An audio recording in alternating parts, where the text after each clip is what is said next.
Então, por favor, abra a sua Bíblia na carta de Paulo aos Gálatas, hoje, capítulo 1, do verso 10 ao verso de número 24. Essa será a porção da exposição dessa noite. Gálatas, capítulo 1, do verso 10 ao verso de número 24. Eu lerei a palavra do Senhor, por favor, acompanhe atentamente a leitura que farei. Porventura procuro eu agora o favor dos homens ou de Deus?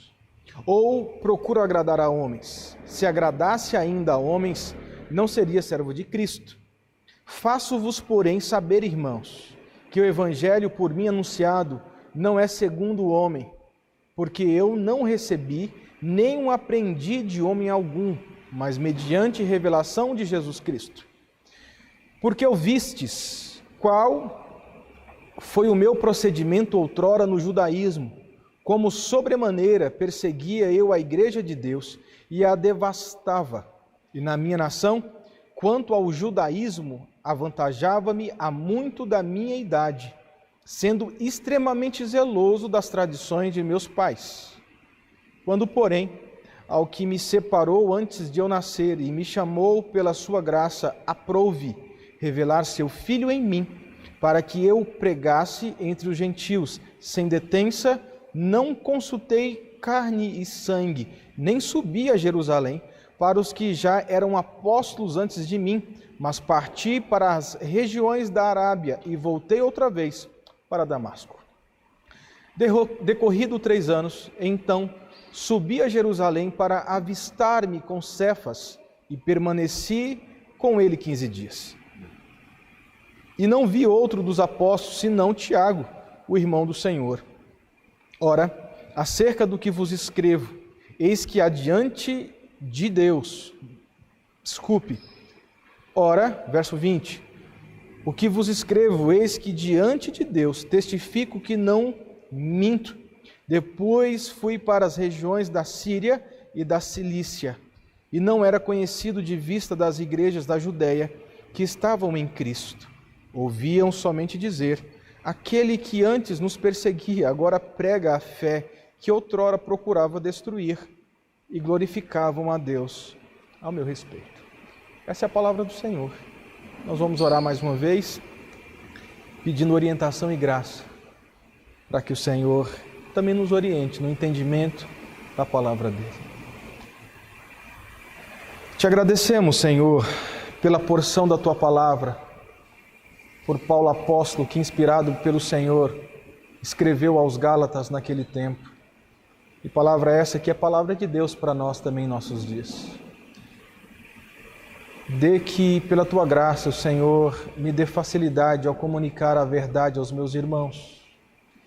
E também que o teu Espírito Santo possa iluminar a mente de todos que estão me assistindo, de forma que possam compreender e aplicar bem a palavra do Senhor ao coração.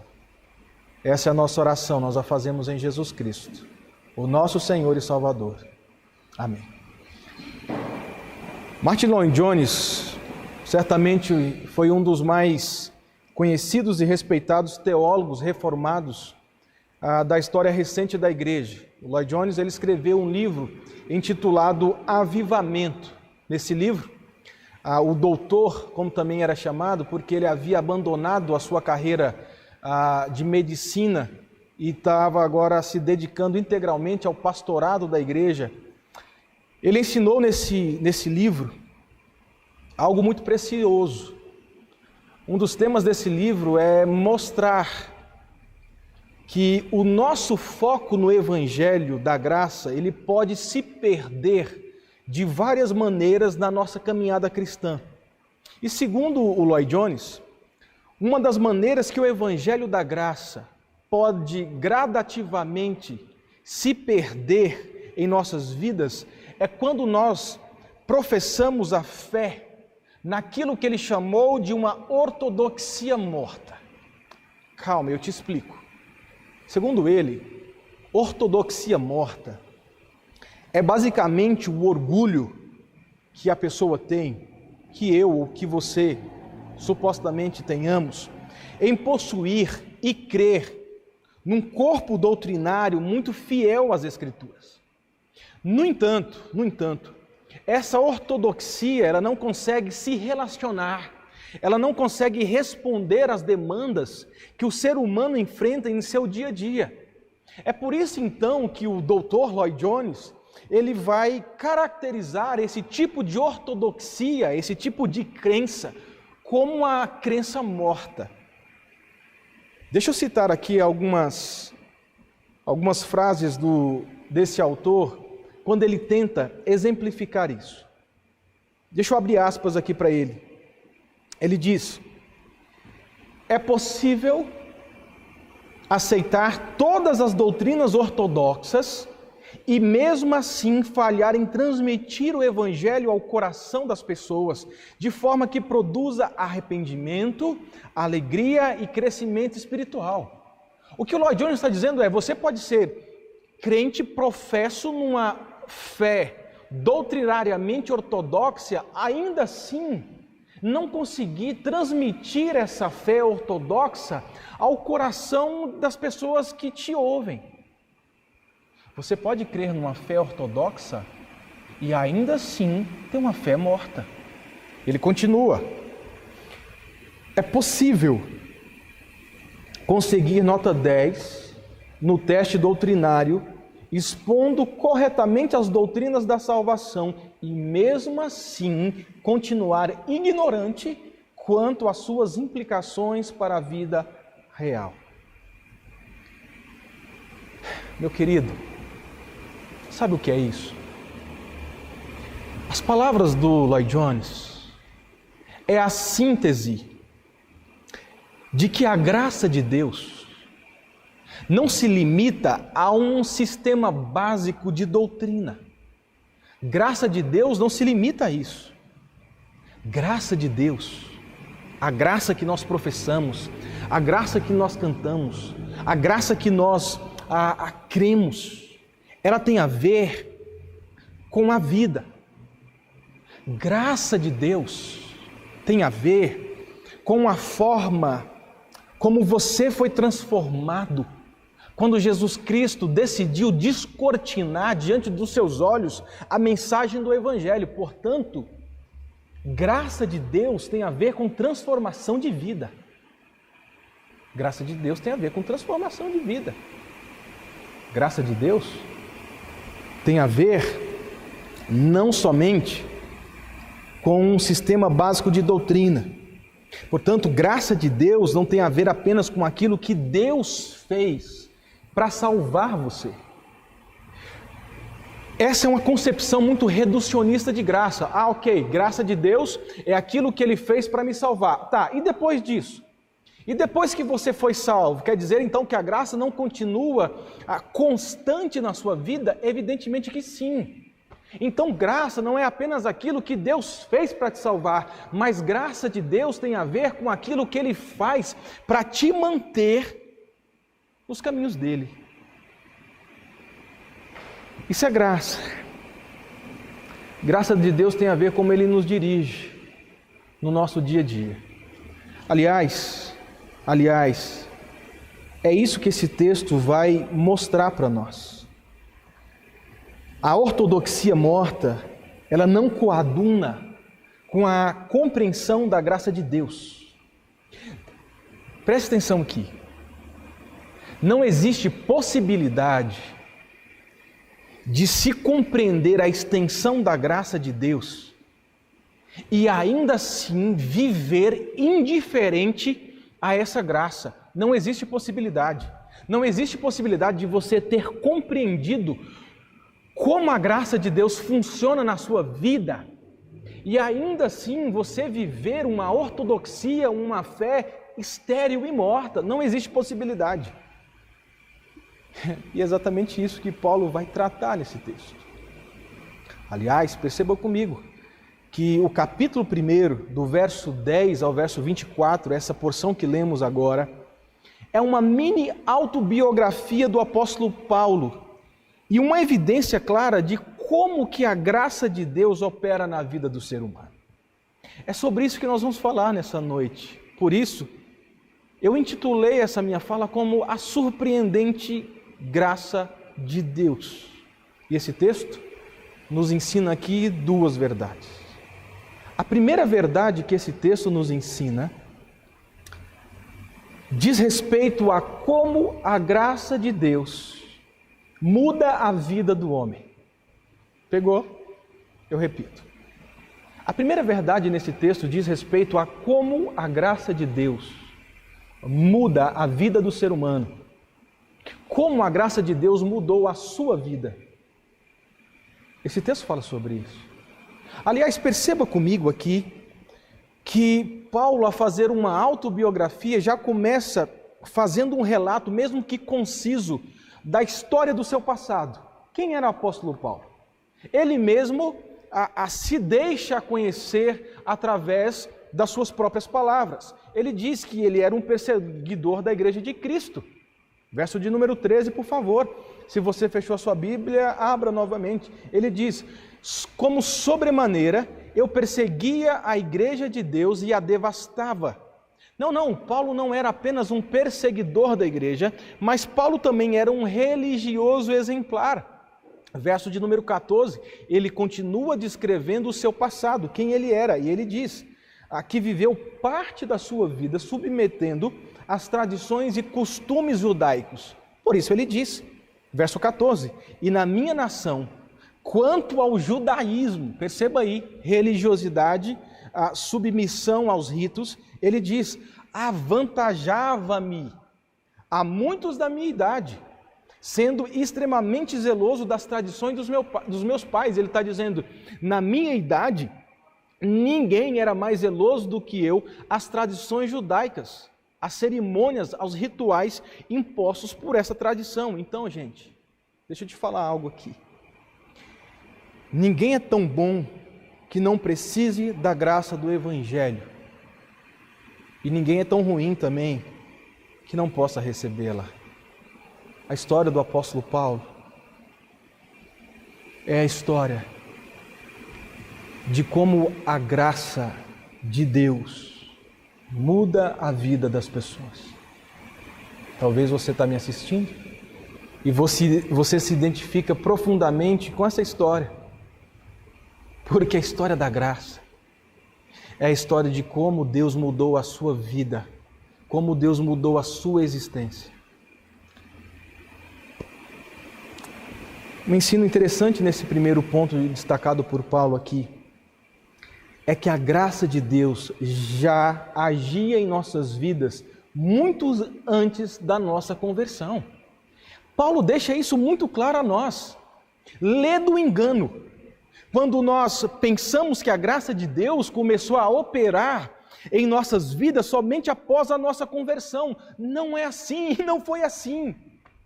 Perceba que agora Paulo, ele chega a um determinado ponto da sua vida, do seu ministério, que ele faz agora uma retrospectiva da sua vida. Paulo agora ele vai olhar para trás e ele vai conseguir agora decifrar os efeitos da graça de Deus na sua vida e mais. Ele vai chegar à conclusão de que a graça de Deus estava agindo na vida dele muito antes da conversão, da experiência de conversão que ele tinha passado. Perceba comigo, como é que Paulo vai desenvolver essa ideia?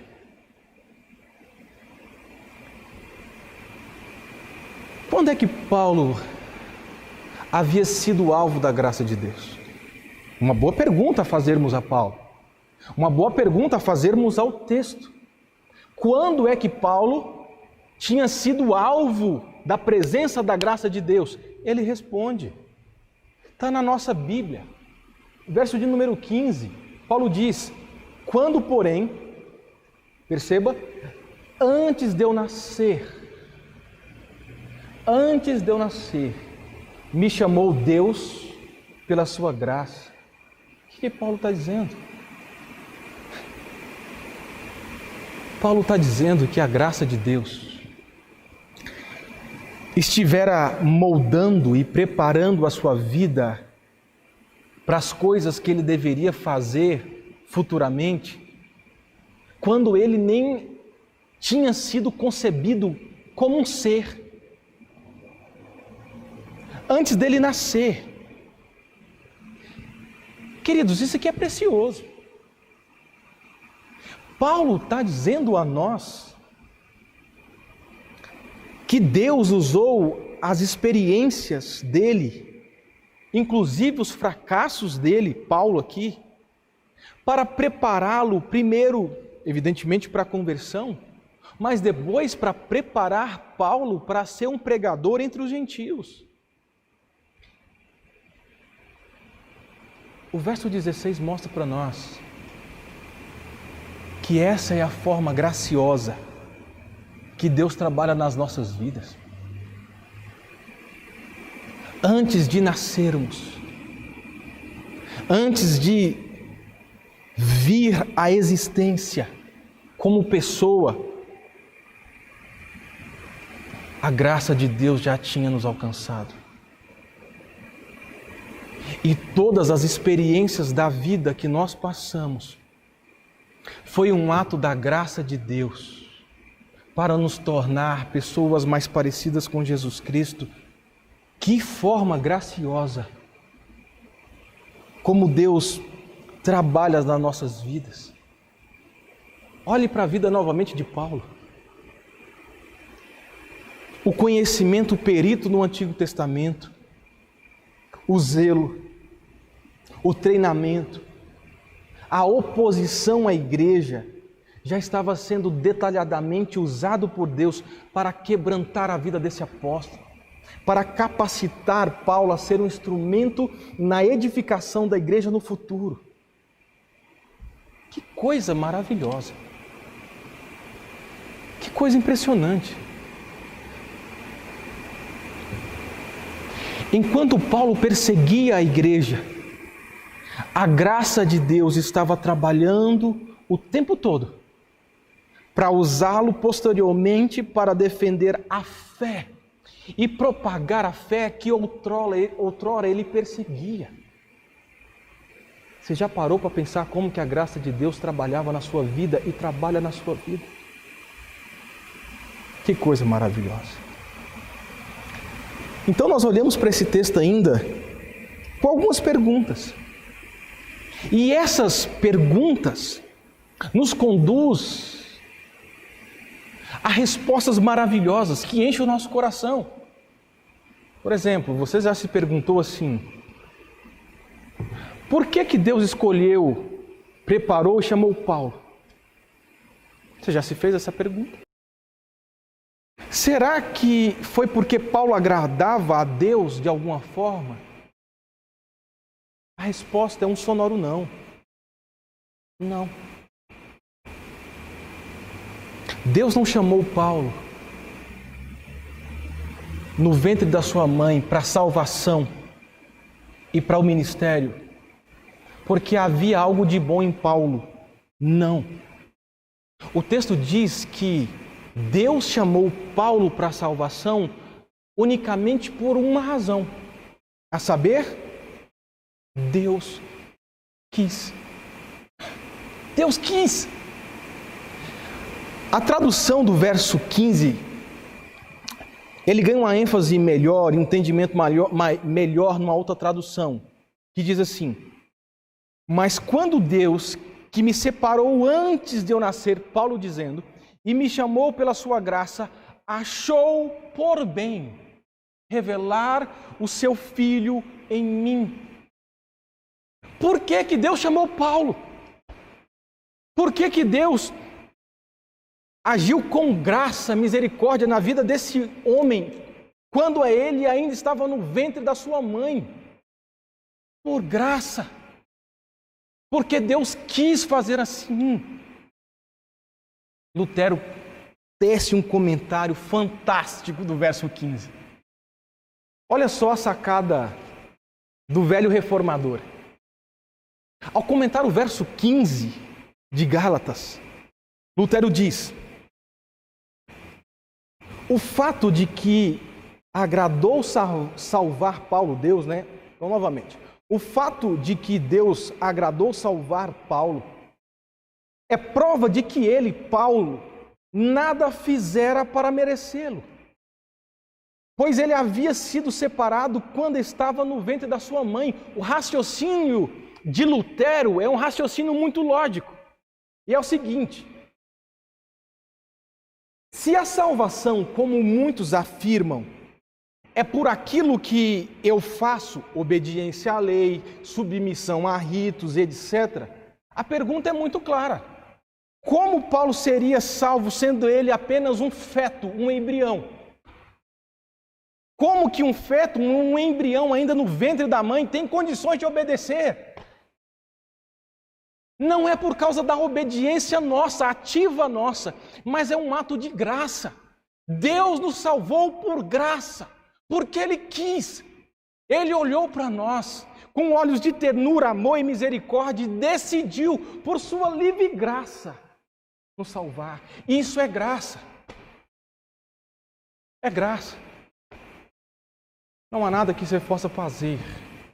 É graça, gente. Deixa eu tentar aplicar isso de alguma forma aqui para vocês. A primeira coisa, em termos de aplicação. Eu tenho ouvido muito, e muitas pessoas pensarem da seguinte forma: ah, pastor, esse tipo de graça faz de Deus um ser injusto. Até porque Ele salvou apenas alguns e não salvou a outros. É muito comum ouvir isso. Infelizmente, até mesmo dentro das igrejas reformadas presbiterianas. É lamentável.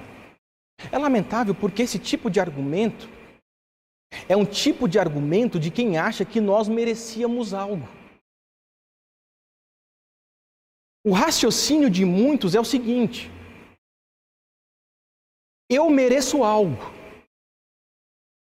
mas Deus não me dá esse algo que eu mereço. Logo, Deus é injusto. Aliás, nós merecíamos mesmo. Nós merecíamos o inferno. É isso que nós merecíamos.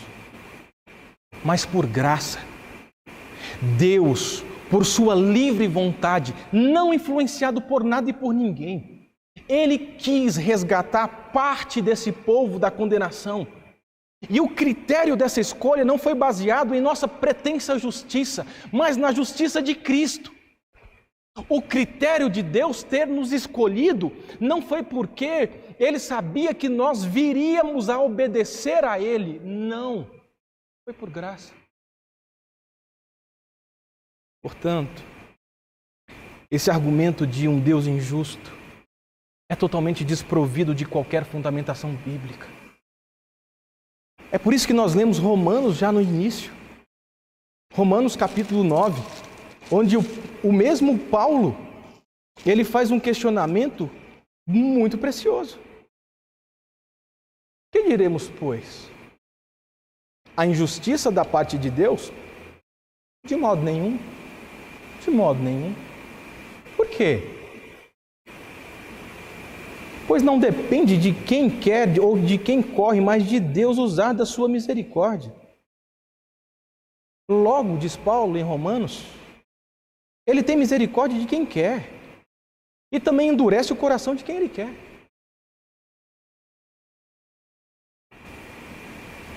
Salvação é graça. E é isso que Paulo deixa isso escancarado diante dos nossos olhos. Mas sabe, esse texto também me ensina, em termos de aplicação, como as pessoas se comportam antes da sua conversão. Ah, gente, é muito comum esperarmos que pessoas não convertidas se comportem como se convertidas fossem. É sempre assim.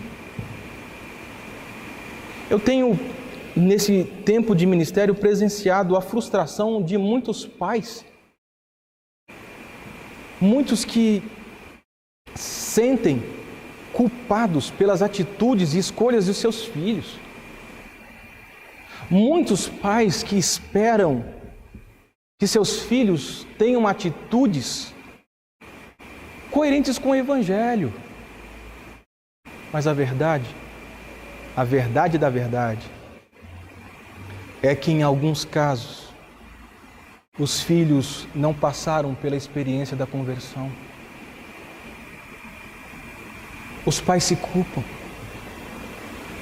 Há dor no coração deles, porque eles querem que os filhos respondam a mensagem do Evangelho, mas esses filhos ainda não entenderam a mensagem do Evangelho e, portanto, nunca vão responder coerentemente ao Evangelho. Sabe? Da mesma forma, são pastores que estão decepcionados. Eles esperam que as suas igrejas vivam de acordo com o Evangelho, mas, na verdade, muitos ainda não entenderam o Evangelho e, portanto, não passaram pelo novo nascimento. Nunca vão responder de forma coerente ao Evangelho, porque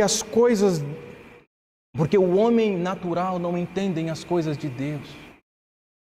Talvez precisamos lidar com estes com um novo método, não partindo do pressuposto que eles já conhecem e, portanto, entendem o Evangelho, mas partindo por um outro pressuposto, de que precisam ser ensinados o beabá do Evangelho.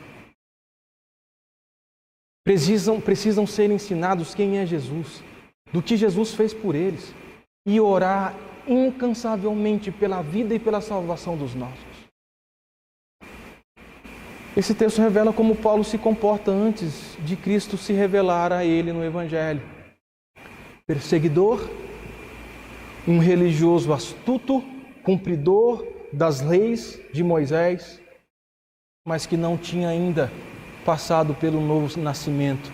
E somente quando Deus descortinou o Evangelho diante dos seus olhos, é que ele mudou de vida. O Evangelho é a mensagem de como Deus muda as nossas vidas. Segunda coisa que esse texto nos ensina. Esse texto também diz respeito como a graça de Deus opera dirigindo a vida do homem. Então lembra do que eu falei no início. A graça de Deus não é aquilo apenas que Deus faz quando te salva. Ok? Fui salvo pela graça, agora eu estou habilitado a viver de forma independente de Deus. Não. A graça de Deus é aquilo que te salva. E a graça de Deus é aquilo que te mantém vivendo diante de Deus. Você só faz o que você faz, ou é o que você é, por graça. Porque Deus continua dirigindo a sua vida. E esse texto escancara isso diante de nós. Perceba comigo, então, o que esse texto vai dizer a nós a partir do verso 16, a parte B do verso 16. O texto mostra que a graça de Deus, sim, Ele trabalha antes mesmo de sermos salvos pelo Senhor. No entanto, isso não se restringe, como eu já disse a vocês. Esse texto vai mostrar como Deus, através da sua graça, continuou dirigindo a vida, operando na vida do apóstolo Paulo. É interessante perceber. É interessante perceber como Deus continuou dirigindo a vida do apóstolo Paulo após a sua conversão. Deus, pela sua graça, deu a este homem, ou direcionou este homem para o caminho do crescimento e do discipulado após a sua conversão. Existe algo que nós precisamos entender aqui, há um detalhe muito importante que nós precisamos entender aqui. Perceba que logo após a sua conversão, Deus dirige Paulo para um período de 3 anos na Arábia. É fato que não é dito a nós o que Paulo fez nesses 3 anos que ele passou lá na Arábia. No entanto, muitos estudiosos presumem, especulam que esse tempo de Paulo na Arábia de 3 anos não foi um tempo de reclusão total de Paulo, até porque aquela parte, as cidades da Arábia onde Paulo foi passar esses 3 anos eram cidades muito prósperas.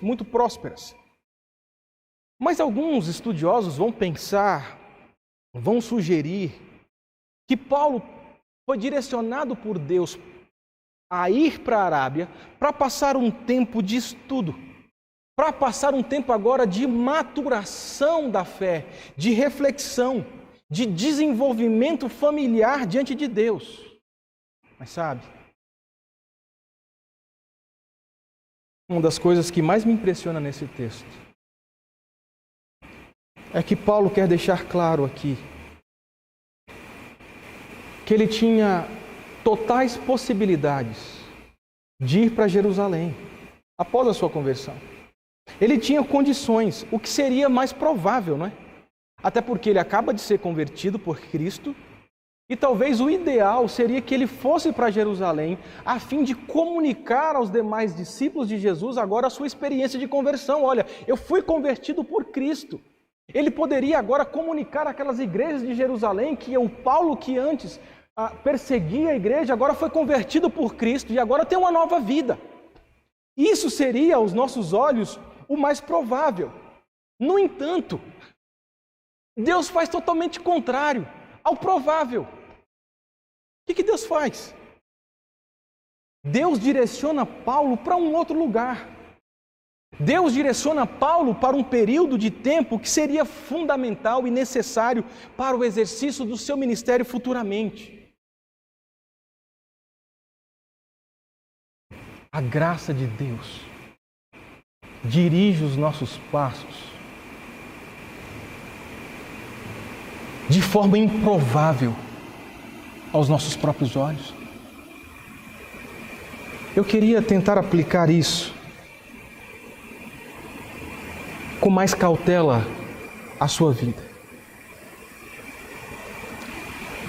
A primeira coisa que eu queria dizer para você diante dessa verdade exposta é o seguinte: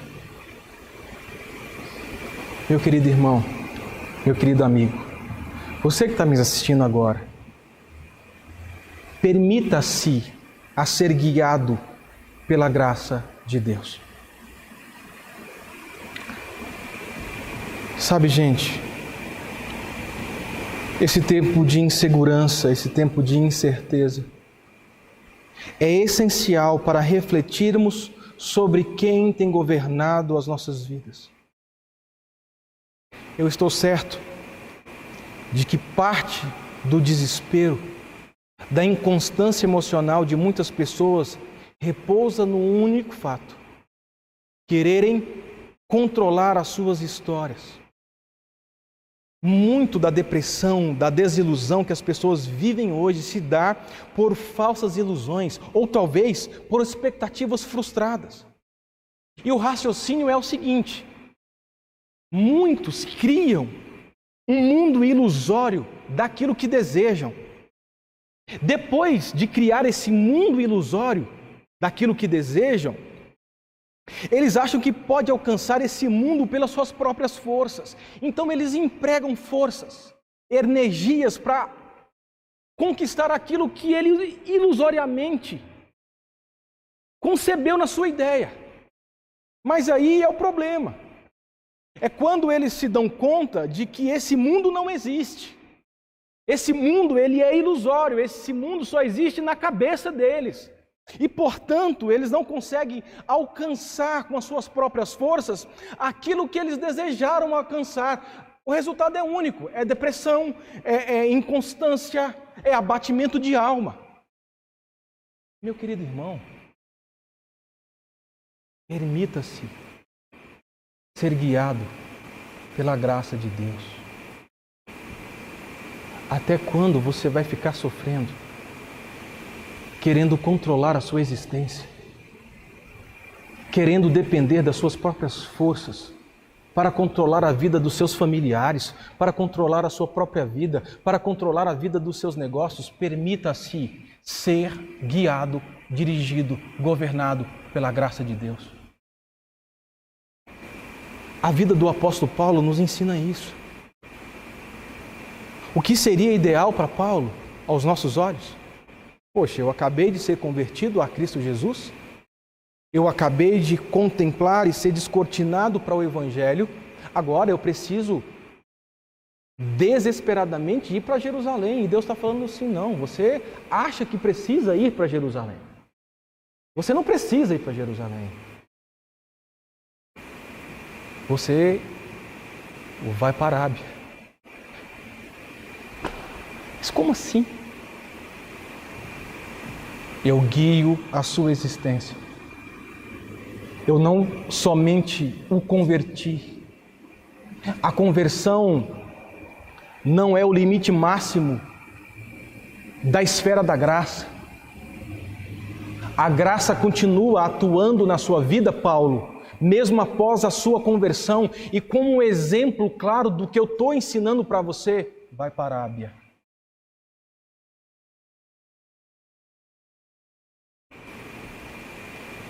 Eu quero terminar com a segunda coisinha.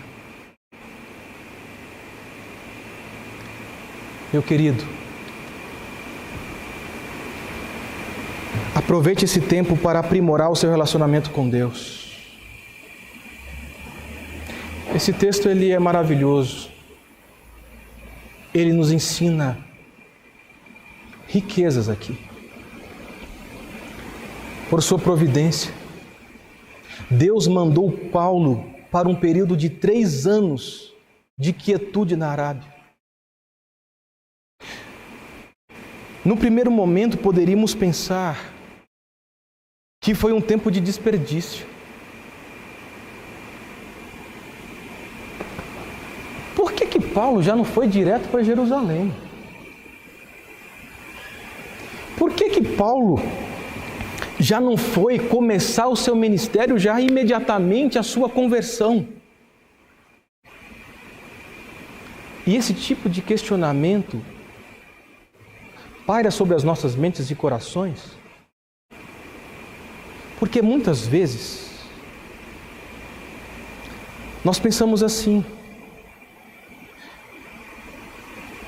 nós pensamos dessa forma e questionamos dessa forma, porque no fundo, nós achamos que tempo com Deus é desperdício. Mas tempo com Deus, a sós, de aprendizado, de reflexão, é graça. E é exatamente isso que Deus está ensinando para o apóstolo. 3 anos na Arábia. Vai logo para Jerusalém. Vai falar do Evangelho para as pessoas. Está desperdiçando seu tempo aqui 3 anos. E Deus está falando, não é desperdício, é graça. Tempo comigo é graça. Tempo para refletir, remoer a experiência que você passou, o Evangelho, é graça. Graça. Então, eu fico pensando e enxergando e fazendo uma leitura do nosso tempo, sobretudo esse que nós estamos vivendo. Eu fico percebendo que não só você, mas também eu, tá? Nós já estamos ansiosos para saber o que acontecerá pós-pandemia. E esses dias eu estava assistindo um documentário, não um documentário, mas um debate entre alguns estudiosos na TV, e o título era alguma coisa nesse sentido, o mundo pós-pandemia. É um debate interessante, reflexões extremamente proveitosas. Eu me lembrei disso hoje, essa semana, quando eu estava debruçado diante desse texto.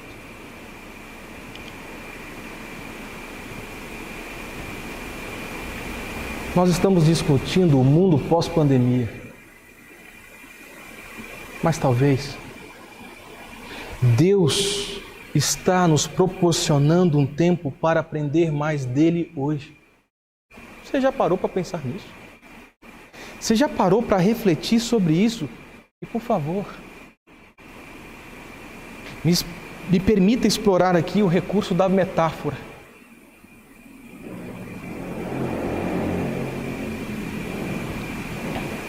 Eu fico pensando que talvez estejamos querendo ir para Jerusalém, quando Deus está nos direcionando para a Arábia.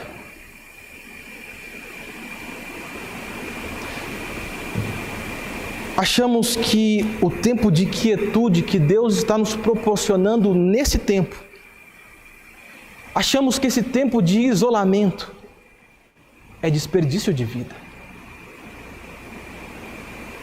é andar para trás. Mas talvez Deus esteja nos dizendo: não é tempo de desperdício, é tempo de graça. Porque eu estou dando a todos vocês um momento propício para a reflexão, para a reavaliação da vida, para a reavaliação do relacionamento comigo. Eu estou dando a todos momento para fortalecer a fé, para apurar a fé e o caráter de todos os meus filhos, para se tornarem conforme a imagem de Jesus Cristo. Então eu gostaria de terminar fazendo esse desafio para você. Olhe para a sua vida pelos óculos da graça. Graça é aquilo que Deus fez para mudar a sua história. É a mudança que Deus operou na sua vida através do sacrifício de Jesus. Isso é graça. Mas graça não se limita apenas àquilo que Deus fez por Jesus na cruz. Graça é aquilo que Deus continua a fazer na sua vida, cuidando, amparando e direcionando a sua história. Pensa nisso com carinho. E a minha oração é que essa palavra possa frutificar em seu coração. Vamos orar. Senhor, obrigado pela Tua palavra. Obrigado porque tudo é graça. Nos ajude a ter uma compreensão um pouco mais estendida da manifestação da graça do Senhor sobre nós. Muitas vezes achamos que graça se limita apenas àquilo que Jesus fez para nos salvar e depois disso estamos ao léu, sem governo, sem direção. Faça-nos compreender que graça é aquilo que nós experimentamos todos os dias, instantes na nossa vida. O cuidado amoroso, o pão de cada dia, as habilidades para que nós possamos desempenhar as nossas vocações. Tudo é graça. E que o nosso coração possa repousar nessa graça. E que o nosso coração se deixe ser guiado, governado por essa graça.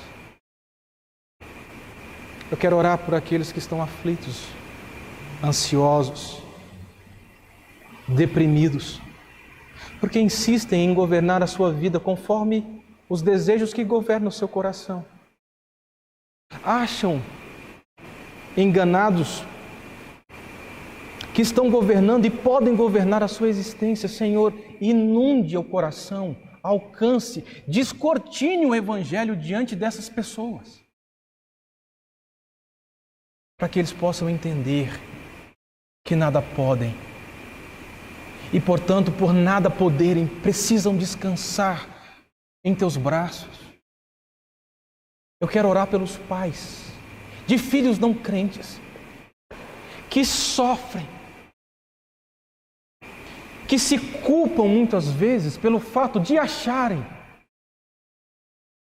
que seus filhos não correspondem à mensagem do Evangelho por algo que deixaram de fazer.